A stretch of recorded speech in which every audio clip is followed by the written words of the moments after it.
Inilunsad po ang Puno ng Kinabukasan, isang tree planting program ng lokal na pamahalaan ng Dagupan sa pangunguna po ng Sentro Dagupan at ilang mga organisasyon bilang hakbang pangkalikasan.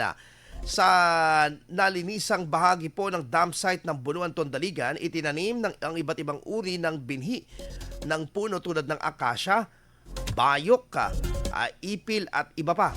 Inaasang maitatanim ang nasa 2,000 puno na makakatulong umano upang patuloy na maprotektahan ang kalikasan sa benepisyo may benepisyo para sa mga residente.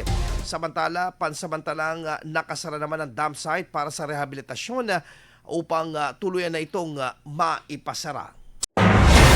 IFM News. IFM News. IFM News.